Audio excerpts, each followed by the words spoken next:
Lengkapi berkas perkara penyidikan korupsi Jajo Aset Yayasan Batanghari 9 di Jalan Maya Ruslan, Palembang yang menjerat 3 orang tersangka termaksud mantan Sekda Palembang Harobin Mustafa. Kejati Sumsel periksa 7 saksi termasuk mantan Kepala BPN Palembang.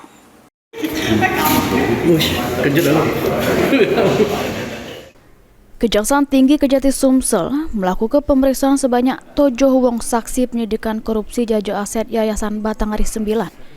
Di antaranya mantan Kepala Badan Pertanahan BPN Kota Palembang tahun 2016 Edison.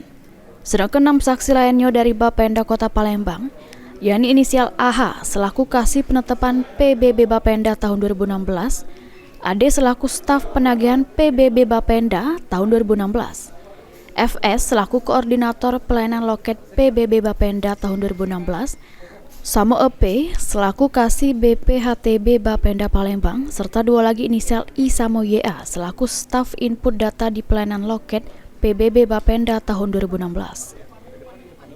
Kasih Penkum Kejati Sumsel Fani Yulia Ekasari mengungkapkan, pemeriksaan saksi penyidikan korupsi Jajo Aset YSB berupa sebidang tanah yang berlokasi di Jalan Maya Ruslan, Palembang dilakukan sejak jam 9 pagi sampai selesai dengan dicecar 20 pertanyaan.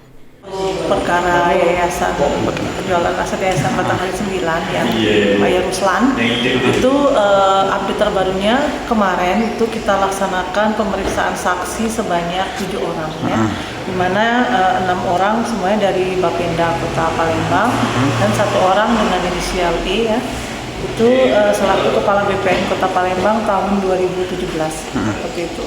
Berapa jam ya untuk pemeriksaan saksi kemarin? Pemeriksaan saksinya itu dimulai dari jam 9 sampai selesai ya. Kira-kira selesainya itu sekitar jam 2 atau jam 3 seperti itu, dengan pertanyaan kurang lebih sebanyak 20-an pertanyaan seperti itu. Jadi untuk seluruhnya berapa saksi sudah diperiksa terkait dugaan di BSN ya? Ya nanti kalau untuk info update-nya kita infokan lagi lah ya. Oke, makasih. Pemeriksaan para saksi ini guna melengkapi berkas perkara penyidikan korupsi yang sudah menjerat 3 tersangka, yakni Harobin Mustafa, Usman Goni, sama Yu Herman. Heru Wahyudi, PAL TV.